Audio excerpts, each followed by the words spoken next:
السلام علیکم ناظرین، میں ہوں منصور علی خان. اپنے ریل چینل کے اوپر آپ کو خوش آمدید کہیں گے. ناظرین، پچھلے 12 گھنٹے میں عام ترین خبریں جو ڈیولپ ہوئی ہیں اس میں ایک بڑی خبر جو ہم آج سے پتہ نہیں کتنے مہینے پہلے دے چکے ہیں وہ رائٹرز نے اب جا کے دی ہے، اور وہ میں تفصیلات بھی آپ کو شیئر کروں گا. رائٹرز والوں کو چاہیے تھا پہلے ہم سے پوچھ لیتے یہ ساری تفصیلات جو انہوں نے خبر میں دی ہے، اور بیسکلی پاک بھارت جنگ کے حوالے سے انہوں نے خبر دی ہے. اس کی ڈیٹیلز آپ کے ساتھ شیئر کریں گے. اس کے ساتھ ساتھ لوکل پالیٹکس کو بھی کور کریں گے. ایرانی صدر جو ہیں وہ آج لاہور میں لینڈ کر گئے ہیں، اور ان کی یہ جو لینڈنگ ہے یہ بڑی معنی خیز ہے، پاکستانی سیاست کے حوالے سے بڑی معنی خیز ہے. اب آپ حیران ہو رہے ہوں گے کہ ایرانی صدر کا لاہور میں لینڈ کرنا اور اس کا ہماری لوکل پالیٹکس سے کیا تعلق ہے. تھوڑی دیر میں اس کی ڈیٹیلز بھی آپ کے ساتھ شیئر کریں گے. اینڈ تک اس ویڈیو کو دیکھیے، چینل کو سبسکرائب کرنا مت بھولیے، بیل آئیکن پریس کیجیے. اگر آپ کو ویڈیو پسند آئے اسے لائک اور شیئر ضرور کیجیے گا. اچھا جی، سب سے پہلے تو آج اڈیالہ جیل میں توشہ خانہ کیس 2 کی سماعت ہوئی. عمران خان اور بشریٰ بی بی کو اسپیشل جج سینٹرل شاہ رخ ارجمن کی عدالت میں پیش کیا گیا. بشریٰ بی بی کے وکیل ارشد تبریز نے گواہ آفتاب احمد پر اپنی جرح مکمل کی، جبکہ عمران خان کے وکیل حسین مفتی آئندہ سماعت پر جو ہے وہ آفتاب احمد کے اوپر جرح کریں گے. عدالت نے کیس کی سماعت جو ہے وہ 6 اگست تک ملتوی کر دی، اور آئندہ سماعت پر 2 مزید گواہوں کو بیان ریکارڈ کرانے کے لیے طلب کر لیا گیا ہے. سماعت کے دوران عمران خان نے اپنے بچوں سے رابطے کی بھی تصدیق کر دی ہے. انہوں نے کہا کہ 1 گھنٹے سے زائد جو ہے بچوں سے بات ہوئی ہے، اخبارات بھی ملے ہیں اور ٹی وی بھی آن ہو گیا ہے. انہوں نے کہا کہ بچے صرف مجھ سے ملنے پاکستان آئیں گے، میرے بچے سیاست اور احتجاجی تحریک کا حصہ نہیں بنیں گے. تو عمران خان صاحب کو جو ہے وہ تھوڑی سی ریلیکسیشن جو ہے وہ ملی ہے. اب کیا یہ 5 اگست کی وجہ سے ہو رہا ہے یا کوئی آپس میں تھوڑی سی ٹھنڈ آئی ہے بیچ میں، کوئی معاملات کو ریلیکس ہوئے ہیں، شاید اس وجہ سے عمران خان صاحب کو یہ ریلیکسیشن جو ہے ملی ہے. شبیر ڈار صاحب جو یہاں پہ اس جیل کے اندر جو ٹرائلز ہے اس کو کور کرتے ہیں، انہوں نے ٹویٹ کیا ہے. انہوں نے کہا جی علی امین گنڈا، انہوں نے عمران خان کا کوٹیشن جو ہے وہ یہاں پہ بتایا ہے. انہوں نے کہا کہ علی امین گنڈا پور اگر صوبے میں امن و امان قائم نہیں کر سکتے تو اسے استعفیٰ دے کر کسی اور کو موقع دے دینا چاہیے. تو عمران خان صاحب کی جانب سے بھی جو ہے وہ اب یہ بات آ رہی ہے کہ جناب گنڈا پور صاحب سے اگر چیزیں کنٹرول نہیں ہو رہی تو پھر استعفیٰ دے دیں. اس کے علاوہ علیمہ خان صاحبہ نے جو ہے وہ جو دونوں بیٹے ہیں قاسم اور سلیمان، ان کی آمد کے حوالے سے کچھ نئی چیزیں جو ہیں انہوں نے بتائی ہیں. ایک تو انہوں نے کہا ہے کہ جناب دونوں بچوں کے، ان سے سوال کیا گیا کہ جی یہ کہا جا رہا ہے کہ ان کے پاس نائکاپ ہے، تو اگر نائکاپ ہے تو پھر آپ ویزا کے لیے کیوں اپلائی کر رہے ہیں؟ تو انہوں نے کہا کہ جی ایک بچے کا نائکاپ جو ہے وہ گم گیا ہے اور دوسرے کو مل ہی نہیں رہا. تو میرا خیال میں، میری جو ایک ریڈنگ ہے، عام طور پہ اتنے امپورٹنٹ ڈاکومنٹس جو ہیں نا وہ گمائے نہیں جاتے. لیکن چلیں، میری جو اس پہ تھیوری ہے جو میں نے اپنے پچھلے ویلاگ میں بھی غالباً یہ بتائی تھی کہ میری نظر میں وہ ٹریول کرنا چاہ رہے ہیں بیسکلی برٹش پاسپورٹ کے ذریعے، تاکہ ان کو جو ہے وہ برٹش ہائی کمیشن کا یہاں پہ جو ہے نا ایک کور ضرور مل سکے کہ انہوں نے ٹریول جو ہے انہی ڈاکومنٹس کے اوپر کیا ہوا ہے. تو اس لیے ان کی حفاظت اور ان کے حوالے سے کوئی لیگل معاملات کو بھی جو ہے وہ برٹش ہائی کمیشن جو ہے وہ لوپ میں رہے. میرا خیال میں یہ فیملی جو ہے وہ اس وجہ سے یہ فیصلہ کر رہی ہے کہ نائکاپ جو ہے وہ استعمال نہ کرنا پڑے. انہوں نے کہا ہے کہ جی ہم نے باقاعدہ طور پہ دوبارہ انہوں نے بات کہی کہ ہم نے جو ہے وہ ویزا کے لیے اپلائی کر دیا ہے، اس کو ہم نے آن لائن جو ہے ویزا کے لیے اپلائی کیا ہے، ہمارے پاس ٹریکنگ نمبر بھی موجود ہے، تو ہمیں کوئی یہ بھی نہیں کہہ سکتا کہ جی آپ نے ویزا کے لیے اپلائی نہیں کیا ہوا. انہوں نے کہا کہ ہم نے جب اس کی انکوائری کی تھی تو ہمیں پتہ لگا تھا کہ جناب وزارت داخلہ نے جو ہے وہ اس کی اپروول دینی ہے، لیکن اب ہمیں پتہ لگا کہ وزارت خارجہ نے ایکچولی اس کی اپروول دینی ہے. میں نے آپ کو یہ بات آلریڈی پہلے بتائی تھی کہ وزارت داخلہ نہیں بلکہ وزارت خارجہ کی جانب سے. ہاں یہ ضرور ہو سکتا ہے اپلیکیشن آپ کی جو ہے وزارت خارجہ کی طرف ہی جائے گی، لیکن اگر وہ رپورٹ لینا چاہیں وزارت داخلہ سے یا کسی اور معاملے میں تو پھر وہ اس پہ کامنٹری لے سکتے ہیں، کامنٹ لے سکتے ہیں کہ جی بتائیں کیا کرنا ہے. تو یہ عمل ہے. انہوں نے البتہ علیمہ خان صاحبہ نے کہا کہ جی وہ آئیں گے اور ہم نے ویزا کے لیے بھی اپلائی کر دیا ہے. ویزا جو ہے ویسے تو عام طور پہ انہوں نے کہا 1 گھنٹے میں مل جاتا ہے، لیکن فی الحال جو ہے وہ ویزا نہیں ملا ہے. اور اس کے ساتھ ساتھ انہوں نے کہا کہ جی 5 اگست کو جو ہے ہم اڈیالہ جیل جائیں گے عمران خان صاحب سے ملنے کے لیے، اور تب تک عمران خان کے بچے آئے تو وہ بھی آئیں گے. بچوں نے ملاقات کی درخواست دی ہے، ان کو ملاقات کی اجازت دی جاتی ہے تو ٹھیک ہے. میرے خیال میں اجازت مل جائے گی. اگر 1 گھنٹہ فون پہ بات کرا دی گئی ہے تو میرے خیال میں ملاقات کروانے کے حوالے سے بھی کوئی بری بات نہیں، اور ہونی چاہیے. میرے خیال میں ان کے بچے ہیں، ان کا رائٹ ہے کہ عمران خان صاحب سے ان کی ملاقات ہونی چاہیے. اس کے ساتھ ساتھ پاکستان تحریک انصاف کی تحریک سے متعلق سوال پر علیمہ خان نے کہا کہ تحریک کے لیے لوگوں نے خود فیصلہ کرنا ہے. ہم اپنے بھائی کی رہائی کے لیے کوشش کر رہے ہیں. ہم 2 سال سے جیل آ رہے ہیں، عدالتوں میں ہیں. تحریک بچوں سے منسوب نہیں، تحریک رہائی تک چلنی ہے. ہم تحریک کا حصہ ضرور بنیں گے، ہمیں گرفتار کرنا ہے تو کر لیں. اچھا، ایک بڑا انٹرسٹنگ کامنٹ جو ہے وہ انہوں نے یہاں پہ کیا ہے، اور وہ ان سے سوال کیا گیا مشال یوسف زئی کے حوالے سے. تو علیمہ خان صاحبہ نے جو ہے کہا کہ جی میں ایسے لوگوں سے متعلق بات کر کے اپنا وقت ضائع نہیں کرنا چاہتی. علیمہ خان صاحبہ جو ہیں وہ ان کی مشال یوسف زئی سے جو ناراضگی ہے وہ اپنی جگہ برقرار ہے، اس میں کوئی تبدیلی نہیں آئی ہے. جبکہ اب مشال یوسف زئی جو ہیں وہ سینیٹر بن چکی ہیں، لیکن وہ ان سے زیادہ خوش نہیں ہیں۔ ایک اور سوال کا جواب دیتے ہوئے انہوں نے کہا کہ انصاف ہونا چاہیے تھا، یعنی ان کا مطلب ہے کہ مشال یوسفزئی کو ٹکٹ دے کے انصاف نہیں ہوا ہے۔ انہوں نے کہا انصاف ہونا چاہیے تھا، سینیٹر کا انتخاب میرٹ پر ہونا چاہیے تھا، میرٹ کی بات ہو تو مشال کے علاوہ اور بہت لوگ جو ہے وہ کوالیفائی کرتے ہیں۔ تو میرے خیال میں یہاں پہ جو ہے وہ بھابھی جو ہے نا وہ نمبر لے گئی ہیں، یہ بھابھی کا ووٹ تھا، بھابھی جو ہے وہ بہن کے اوپر حاوی ہو گئی ہیں اور الٹیمیٹلی بھابھی کی جو ہے وہ مانی گئی ہے۔ تو بائی دا وے میں دوبارہ ایک دفعہ بتانا چاہوں گا کہ اس سلسلے میں بڑی تفصیل سے گفتگو جو ہے پاکستانی سیاست کے اوپر، بشرا بی بی کا عمران خان صاحب کے حوالے سے جو رول ہے، پاکستان تحریک انصاف اور موجودہ کرنٹ افیئرس کے حوالے سے ہم نے سہیل وڑائچ صاحب کا ایک پوڈ کاسٹ کیا ہے، اور انشاءاللہ اتوار کو 12 بجے جو ہے وہ یہ پوڈ کاسٹ ریلیز ہوگا، اسے دیکھنا مت بھولیے گا۔ بڑی انٹرسٹنگ بات جو ہے اس کے اندر انہوں نے عمران خان صاحب کے حوالے سے یہ بھی بتایا کہ جی ایک موقع پہ وہ جوتا اتار کے مارنے لگے تھے، وہ کس کو مارنے لگے تھے، یہ ڈیٹیلز جو ہیں وہ آپ انشاءاللہ ہمارے ویلاگ میں اس پوڈ کاسٹ میں دیکھ سکیں گے۔ اس کے علاوہ جناب جو قاسم اور سلیمان انہوں نے پیس مورگن کو جو انٹرویو دیا تھا اس کے اندر انہوں نے یہ بات کہی تھی کہ جی ہمارے والد جو ہیں جیل میں ہیں اور وہاں پہ بہت سے لوگوں کو جو ہے وہ بیماریاں ہوئی ہیں، ہیپیٹائٹس ہوا ہے، لوگوں کی ہلاکت ہوئی ہے اس کی وجہ سے۔ تو اس کے اوپر اڈیالہ جیل کے سپرنٹینڈنٹ عبدالغفور انجم نے جو ہے وہ یہ کہا ہے کہ عمران خان کے بیٹے قاسم خان کے بیان کے اوپر رد عمل دیتے ہوئے انہوں نے کہا کہ جیل میں کوئی قیدی ہیپیٹائٹس سے متاثر نہیں ہے، تمام قیدیوں کا ہیپیٹائٹس بی، سی اور HIV ٹیسٹ جو ہے وہ کیا جاتا ہے۔ اڈیالہ جیل میں حالیہ معائنے میں کوئی مریض ہیپیٹائٹس سے متاثر نہیں ہے، اڈیالہ جیل میں قیدیوں کا میڈیکل چیک اپ روٹین میں کیا جاتا ہے۔ انہوں نے کہا کہ اگر کوئی قیدی کسی وائرل بیماری میں مبتلا پایا جائے تو اسے باقی قیدیوں سے الگ کیا جاتا ہے۔ فی الوقت اڈیالہ جیل میں ہیپیٹائٹس سے کوئی بھی قیدی جو ہے وہ متاثر نہیں ہے۔ لیکن میں دوبارہ وہی کہتا ہوں نا، ان بچوں کو پوری طرح انفارمیشن نہیں ہے۔ اب ظاہری بات ہے جو بھی انفارمیشن ان کی سورس آف انفارمیشن کیا ہوگی، علیمہ خان صاحبہ ہوں گی، یہی لوگ ہوں گے جو ان کو جو انفارم کر رہے ہیں وہ اس کو اسی طرح ایکسیپٹ کر رہے ہیں، اس سے زیادہ تو ان کی اپنی پرسنل انفارمیشن تو نہیں ہوگی ان کے پاس۔ اس کے ساتھ ساتھ جناب ایک وزیر مملکت حذیفہ رحمان صاحب جو ماضی میں صحافی ہوا کرتے تھے، اب اس وقت شہباز شریف صاحب کے کافی قریبی ہیں، تو انہوں نے ایک انٹرویو کے دوران جو ہے ایک بہت بڑا انکشاف کیا ہے۔ اب وہ کس حد تک صحیح ہے یا نہیں، ظاہری بات ہے اس کی ذمہ داری جو ہے حذیفہ رحمان کے اوپر ہے۔ انہوں نے کہا جی عمران خان نے ہم سے بات کی، ہم نے اور اسٹیبلشمنٹ نے ظرف کا مظاہرہ کیا اور ہم نے یہ بات آج تک نہیں بتائی۔ عمران خان نے کہا تھا کہ اگر مجھ سے ڈیل کرنی ہے تو مجھے برطانیہ یا یورپ بھیج دیں، اور برطانیہ گورنمنٹ نے آفیشلی اس بات کو کہا کہ ٹھیک ہے ہمارے حوالے کریں۔ اس کے بعد ہم نے کہا ہم آپ کو یورپ یا برطانیہ نہیں بھیجیں گے، ہم آپ کو گلف بھیج دیں گے، آپ گلف کے کسی ملک کا انتخاب کر لیں۔ عمران خان نے انکار کیا اور سب کو یہ کہا کہ مجھے باہر جانے کی آفر کر رہے ہیں، ہمارے پاس اس بات کے ثبوت موجود ہیں، ہم ریکارڈنگ بھی پیش کر سکتے ہیں۔ اب دو چار چیزیں ہیں حذیفہ رحمان صاحب کے اس کلیم کے اندر۔ پہلی بات تو یہ کہ آپ نے برٹش حکومت کو بھی بیچ میں جھپا ڈال دیا، ٹھیک ہے۔ I can understand this could become very embarrassing for them. میں ہمیشہ یہ بات کہتا ہوں کہ آپ کی ایمبیسی سے، کونسلر سے، ایمبیسیڈر سے، ہائی کمشنر سے جو گفتگو ہو رہی ہوتی ہے نا، اس کو جس طرح عمران خان صاحب نے وہ یوں کر کے سائفر ہلا دیا تھا نا، اور میں نے اس وقت بھی کہا تھا کہ پاکستان کے ڈپلومیٹک ریلیشنز کے اوپر جو ہے آپ نے بہت بڑا دھچکا مارا ہے، تو یہاں پہ بھی آپ کو اگر کوئی ایسی بات تھی تو اس کو اس طرح بتانے کی ضرورت نہیں ہونی چاہیے، کیونکہ یہ آپ کی جو مطلب ایمبیسی ہے یہاں پہ، high commission obviously British high commission جو ہے، یہ ان کے لیے امبیرسنگ ہوتا ہے اگر آپ وہ اس معاملے میں انوالو بھی تھے۔ ایک دوسری بات یہ بھائی، اگر آپ کے پاس اگر تو این آئی کٹا کھولتا ہے تو پھر سارے کھول دو، آپ کے پاس اتنی انفارمیشن ہے، آپ کے پاس ریکارڈنگ بھی ہے، تو آپ کے لیے تو یہ سونے کی مرغی ہے، مطلب یہ تو آپ کو روزانہ انڈا دے گی۔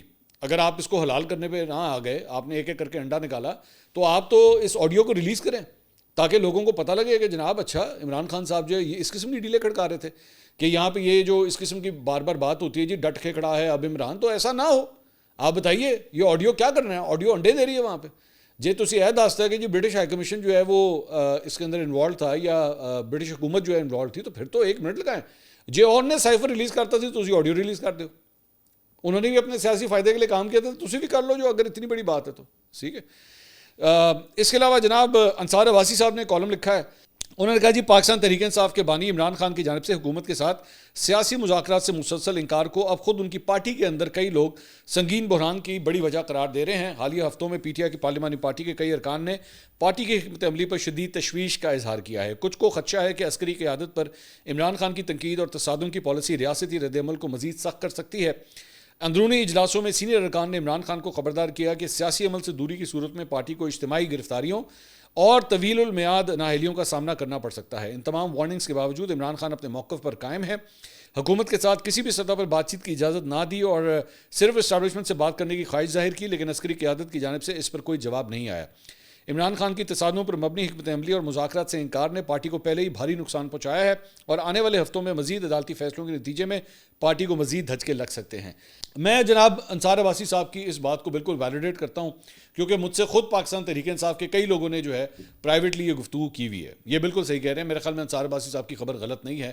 یہ بالکل لوگوں نے مجھے کہا ہوا ہے کہ جی ہم بہت مشکل میں، لیکن وہ عمران خان صاحب کے اوپر تنقید نہیں کرتے تھے، میں یہ نہیں کہوں گا کہ میرے ساتھ بیٹھ کے وہ تنقید کرتے تھے، لیکن وہ اس فیصلے کے ضرور خلاف رہے ہیں کہ جناب ہم نے کنفرنٹیشن جو ہے نا وہ فوج کے ساتھ بہت زیادہ کر دی ہے، ہم جو ہے وہ اس طرح نہیں سامنے کھڑے ہو سکتے، لوگ نہیں نکلتے، اور اس طرح مطلب کوئی ڈنڈے کھانے کے لیے آپ یہ کہ چلو جی باہر نکلو اور آؤ جی یہاں پہ ڈنڈے کھانے کے لیے آ جاؤ، تو لوگ نہیں آتے، اور اس میں کوئی بری بات نہیں ہے۔ میں ہمیشہ یہ بات کہتا ہوں کہ اگر اس کو بڑے فخریہ طریقے سے، میں اکثر دیکھتا ہوں مسلم لیگ نون کے بہت سے لوگ جو ہیں بڑے فخریہ طریقے سے اس کو پیش کرتے ہیں، اور ڈر گئے ہو اور نہیں آئے پاجان تسی بھی ڈر گئے سی، یہ صرف یہ نہیں ڈرتے، تاڑے بھی ڈر گئے سی، آپ کے تو خود لیڈروں نے یہ بات کہی ہوئی ہے۔ خواجہ آصف صاحب کا بھی ایک بیان ہے جس میں آپ لوگوں نے خود یہ بات کہی ہوئی ہے کہ جی لوگ نہیں آتے۔ نواز شریف صاحب کے بارے میں مجھے یاد ہے، ان کے بارے میں کہا گیا تھی سروسز ہاسپٹل ان کی طبیعت خراب ہوئی، جب یہ قید تھے تو ان کو لے جایا گیا تو وہاں پہ 100 بندہ نہیں کھڑا ہوا تھا، وہاں پہ 100 بندہ نہیں کھڑا ہوا تھا۔ تو ایسا نہیں ہے کہ لوگ ڈرتے نہیں ہیں، یہ مذاق والی بات نہیں ہے، یہ ایک سیریس بات ہے، اور لوگوں کو ڈرنا نہیں چاہیے۔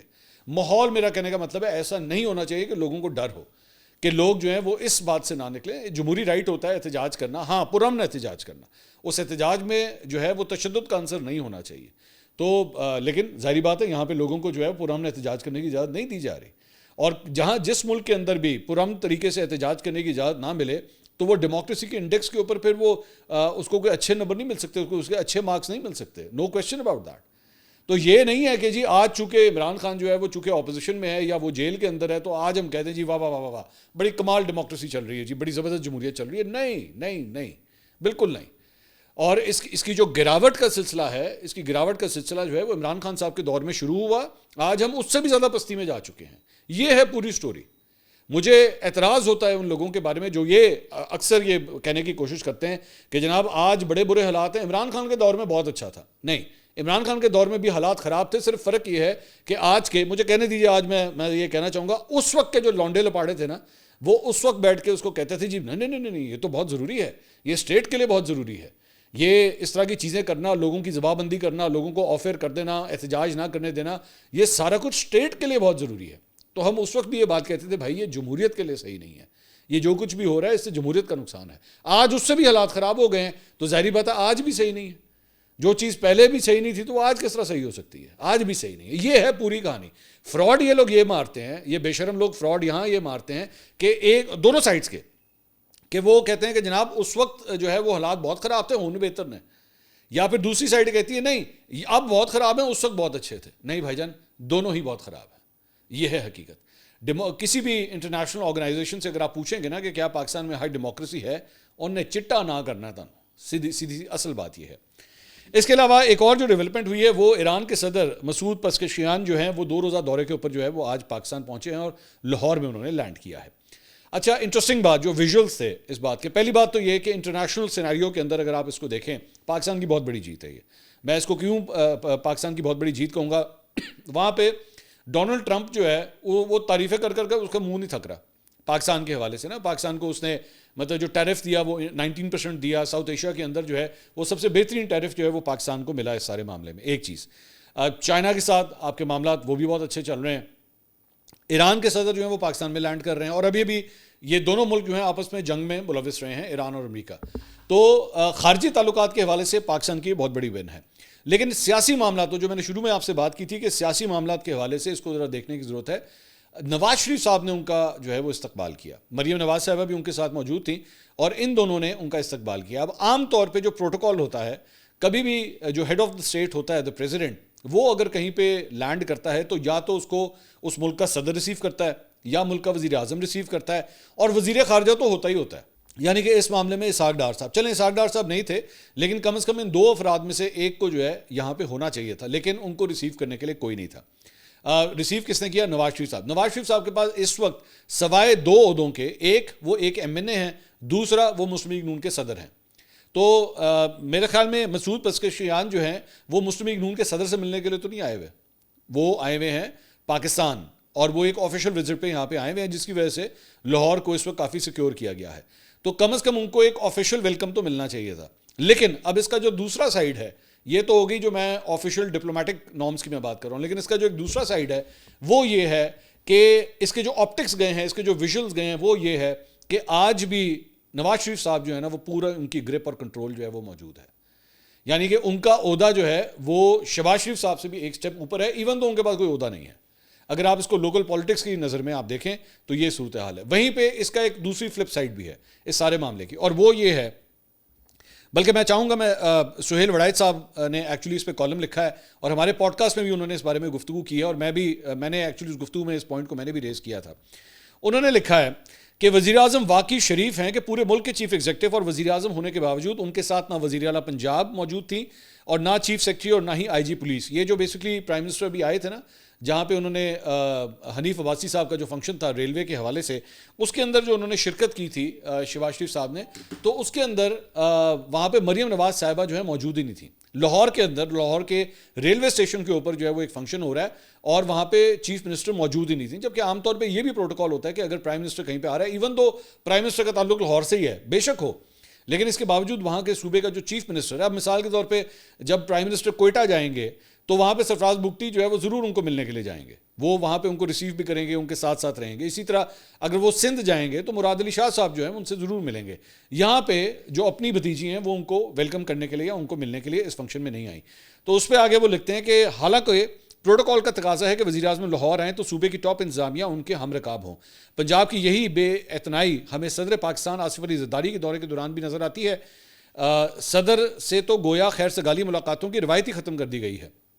اسے غرور کہیں، تکبر کا نام دیں یا پھر بے انتہا مصروفیت کا نام دے لیں، یہ روایت فیڈریشن کے اتحاد کے لیے خطرے کی علامت ہے. اگر یہی کام سندھ اور بلوچستان نے وزیر اعظم شہباز شریف کے ساتھ شروع کر دیا تو پنجاب کے وزیر اعظم کی کیا عزت رہ جائے گی. نواز شریف سندھ کے دورے پر گئے تھے تو آصف علی زرداری نے بلاول بھٹو کو ان کی ہم رکابی اور ہر جگہ جذبہ خیر سگالی ظاہر کرنے کا پیغام دیا تھا. پنجاب حکومت کی طرف سے یہ تساہل یا غلطی جہاں سے بھی ہو رہی ہے اس کا فوراً تدراک کرنا چاہیے. آج کا وزیر اعظم تو شریف ہے، کل کا وزیر اعظم شریف نہ ہوا تو اس کا کوئی منفی رد عمل بھی آ سکتا ہے اور پنجاب کے تکبر پر معنی خیز سوال اٹھ سکتے ہیں. تو یہ انہوں نے سہیل وڑائچ صاحب نے بھی یہ گفتگو کی، اور میرے خیال میں بڑی ویلڈ بات ہے. مریم نواز صاحبہ کو جو ہے آپ جو ہے وہ ایرانی صدر کے ویلکم کے لیے جا سکتی ہیں ایز اے چیف، اور جانا چاہیے، وہ ٹھیک کیا انہوں نے، میں اسے غلط نہیں سمجھتا، وہ جانا چاہیے. لیکن آپ کے اپنے چچا جب یہاں پہ آ رہے ہیں، اب آپ ذہن میں رکھیے گا یہ کوئی چچا بھتیجی کا ریلیشن شپ نہیں ہے کہ ٹھیک ہے میرا چچا یہ ڈزنٹ میٹر. وہ پرائم منسٹر ہیں اور آپ جو ہے وہ چیف منسٹر ہیں. آپ کی کتنی ہی ان کے ساتھ کیجول ریلیشن شپ کیوں نہ ہو، لیکن عہدے ڈیمانڈ کرتے ہیں کہ آپ کو ریسیو کرنے جانا چاہیے تھا، آپ کو ان کو ملنے جانا چاہیے تھا، لیکن آپ اس فنکشن میں نہیں تھیں. تو بے شک نواز شریف صاحب وہاں پہ چلے گئے، لیکن میں دوبارہ وہی کہہ رہا ہوں کہ نواز شریف صاحب کے پاس کوئی آفیشیل عہدہ نہیں ہے. نہ وہ منسٹر ہیں، نہ وہ منسٹر فارن افیئرس بھی نہیں ہے، کوئی کسی قسم کا عہدہ نہیں ہے ان کے پاس. تو یہاں پہ پرائم منسٹر کو جو ہے یہاں پہ ہونا چاہیے تھا، جہاں پہ پرائم منسٹر کو ہونا چاہیے تھا وہاں پہ پرائم منسٹر نہیں ہے، جہاں پہ چیف منسٹر کو ہونا چاہیے وہاں پہ چیف منسٹر نہیں ہے. مطلب یہ بڑی حیران کن بات ہے. اس کے علاوہ جناب وزیر اعظم کی ہدایت پر ملک کے تمام بین الاقوامی ہوائی اڈوں پر غیر ملکی مسافروں کی سہولت کے لیے علیحدہ امیگریشن کاؤنٹرز جو ہے وہ قائم کرنے کا فیصلہ کیا گیا ہے. یہ اقدام پاکستان میں سیاحت کے فروغ، تجارتی سرگرمیوں کے تسلسل اور غیر ملکی سرمایہ کاری کو مزید سہولت فراہم کرنے کے پیش نظر کیا گیا ہے. اچھا، یہ خبر آج اخبار میں آئی، لیکن میرے لیے حیران کن اس لیے تھی کیونکہ میں بھی جب انٹرنیشنل ٹریول کرتا ہوں تو میں نے کم از کم لاہور ایئرپورٹ پہ تو میں نے دیکھا ہے کہ وہاں پہ جو غیر ملکی جو مسافر ہوتے ہیں ان کے لیے ایک الگ کاؤنٹر پہلے ہی بنا ہوتا ہے.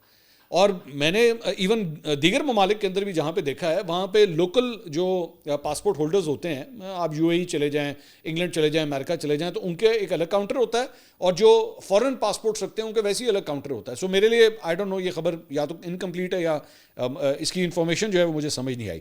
اس کے علاوہ جناب آج سے چند دن پہلے ہم نے آپ کو یہ خبر دی تھی کہ چائنیز اٹیک ہیلی کاپٹرز Z10ME ان کو جو ہے وہ پاکستان وہ پہنچ گئے ہیں. یہ خبر ہم نے آپ کے ساتھ شیئر کی تھی. باقاعدہ طور پہ اب اس اٹیک ہیلی کاپٹر کو جو ہے وہ پاکستانی فوج میں جو ہے اس کی شمولیت جو ہے وہ کنفرم ہو گئی ہے اور اس کی پوری ایک تقریب ہوئی ہے جس میں فیلڈ مارشل سید عاصم منیر نے ملتان گیرزن میں اس دورے میں جو ہے فارمیشن کی عملی تیاریوں اور جاری تربیتی سرگرمیوں پر انہیں پوری بریفنگ دی گئی. فیلڈ مارشل نے جوانوں کے اعلیٰ جذبے، پیشہ ورانہ مہارت اور جنگی صلاحیت کو جو ہے وہ سراہا. انہوں نے قومی خود مختاری اور سرحدی سالمیت کے تحفظ کے لیے پاک فوج کے غیر متزلزل عزم کا بھی اعادہ کیا. اچھا جی، اس کے علاوہ ہم نے آپ کو، میں نے شروع میں بات کی تھی کہ آج سے چند مہینے پہلے ہم نے آپ کے ساتھ خبر شیئر کی تھی. رائٹرز نے اب جا کے یہ خبر جو ہے وہ شیئر کی ہے، وہ میں آپ کو بتا دیتا ہوں. اور اس میں انہوں نے لکھا ہے جی، how Pakistan shot down India's cutting edge fighter using Chinese gear, کہ جی پاکستان نے جو ہے وہ انڈیا کے جہاز کس طرح گرائے. صاف جو بات ہے.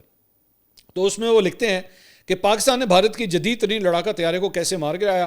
اس حوالے سے برطانوی خبرساز ادارے رائٹرز کی رپورٹ آئی ہے. اس کے مطابق چینی ساختہ PL-15 میزائل سے متعلق بھارتی انٹیلیجنس کی ناکامی بھارتی طیارے رافیل کے گرنے کا سبب بنی ہے. کہ بیسکلی انڈین انٹیلیجنس کو پتہ ہی نہیں تھا کہ ان کے پاس جو PL-15 ہے نا وہ کتنا دور تک مار کر سکتے ہیں. ایکچولی جو اصل لائن ہے اس میں وہ لکھتے ہیں the PL-15 that hit Rafale was fired from around 200 kilometers away. اور according to a Pakistani official and even further according to Indian officials. اچھا، انڈین آفیشل کہہ رہے ہیں کہ نہیں 200 کلومیٹر نہیں، انہوں نے ہمیں اس سے بھی دور سے مارا ہے. پاکستانیوں نے ہمیں اس سے بھی 200 کلومیٹر سے زیادہ دور سے مارا ہے انہوں نے. That would make it amongst the longest range A to A strike recorded. اب یہ کہہ رہے ہیں کہ جی یہ جو جہاز مارا گیا ہے، ان کے جو جہاز گرائے ہیں پاکستان نے، یہ نیا ریکارڈ بنایا ہے کہ اتنی دور سے جو ہے وہ کبھی بھی 200 کلومیٹر سے زیادہ سے جو ہے اتنی دور سے کبھی بھی کوئی دوسرا جہاز نہیں مار گرایا گیا. اب آپ 200 کلومیٹر آپ میں صرف اگر آپ کو ایک رف آئیڈیا دوں تو یہ تقریباً لاہور سے بھیرا تک کا سفر بنتا ہے. لاہور سے بھیرا تک کا اپروکسیمیٹ سفر بنتا ہے کہ آپ نے اتنی دور سے لاہور سے کھڑے کھڑے جو ہے وہ آپ نے بھیرا کے اندر جہاز گرایا، آپ نے اتنا سفر بنتا ہے. تو اب میں اس کی ڈیٹیل میں نے ماضی میں بھی یہ بات کہی ہوئی ہے، میں نے بتائی ہوئی ہے. بیسکلی ہوا یہ کہ یہ جو PL-15 ہے اس کے دو ورژنز ہوتے ہیں، ایک PL-15E اور ایک سادہ PL-15. وہ جو PL-15E ہے نا وہ بیسکلی ایکسپورٹ ورژن ہے جسے چائنا بیسکلی اس میزائل کو جو دوسرے ملکوں کو دیتا ہے اس کی رینج اتنی ہوتی ہے. جو اپنے پاس رکھا ہوا ہے اس کی ڈکلیئرڈ جو رینج ہے وہ 220 کلومیٹر ہے. لیکن کئی جو دفاعی ماہرین ہیں وہ کہتے ہیں کہ نہیں، اس کی 220 بھی نہیں ہے، ایکچولی اس کی 220 سے زیادہ ہے. لیکن جان بوجھ کے اس کو 220 صرف کہا ہوا ہے تاکہ دشمن کو صحیح طرح پتہ نہ لگے کہ ایکچولی یہ کتنی رینج پہ مارتا ہے. اس شک کا اظہار کیا جا رہا ہے کہ بیسکلی پاکستان نے جو ورژن استعمال کیا نا وہ چائنیز کا اپنا ورژن تھا. اور انڈین بیسکلی جو انٹیلیجنس فیلئر یہ جو ہوا ہے جس کی وجہ سے ان کا جہاز گرا ہے، اس کی وجہ یہ تھی کہ ان کے ذہن میں یہ تھا کہ ان کے پاس PL-15E ہے جس کی رینج جو ہے وہ 150 کلومیٹر ہے. لیکن ہم نے جو جس میزائل سے گرایا وہ 200 کلومیٹر سے بھی آگے گیا ہے. اور یہی ہوا تھا کہ جس کی وجہ سے ان کے جہاز ٹک ٹک ٹک کر کے جو ہے چڑیوں کی طرح نیچے گرے ہیں. اور اس وقت جو ہے وہ بتایا جا رہا ہے کہ تقریباً 110 طیاروں نے جو ہے وہ اس جنگ کے اندر حصہ لیا تھا جب یہ آمنے سامنے آئے تھے. اور میں دوبارہ یہ بتا رہا ہوں کہ بارڈر کراس نہیں ہوا تھا. اور آج ظاہری بات ہے مختلف ماہرین جو ہے، ہم نے بہت سی باتیں جو کی تھیں مختلف پائلٹوں کے بارے میں، لوگوں کے نام لیے گئے، میں نام ریپیٹ نہیں کرنا چاہتا، آپ سمجھ گئے ہوں گے. وہ بار بار ریپیٹ کیا گیا کہ جناب وہ بھی پائلٹ تھا، یہ بھی پائلٹ تھا، این جو ایسی اون جو ایسی. ہم نے جو انفارمیشن آپ کو دی وہ بالکل ایکوریٹ اور کریکٹ انفارمیشن تھی کہ آج رائٹرز بھی جو ہے اس کو کنفرم کر رہا ہے. تو بیسکلی انٹیلیجنس فیلئر تھا انڈیا کا، ان کو پتہ نہیں تھا ہمارے پاس میزائل کون سے. اور اس کے بعد جب یہ ہم نے میزائل فائر کیے اور ان کے جہاز گرے تو اس کے بعد یہ اپنے جہازوں کو 300 کلومیٹر پیچھے لے گئے، اپنے بارڈروں سے 300 کلومیٹر پیچھے لے گئے کہ بھائی جان اینا تے میزائل کا کچھ پتہ نہیں ہے کتنے تک آ کے مارن گے سانوں. یہ ہوا تھا. تو رائٹرز اب جا کے خبر دے رہا ہے جو ہم آپ کو کئی مہینے پہلے جو ہے آلریڈی دے چکے ہیں. اگلی ویڈیو میں آپ سے دوبارہ ملاقات ہوگی. اللہ حافظ.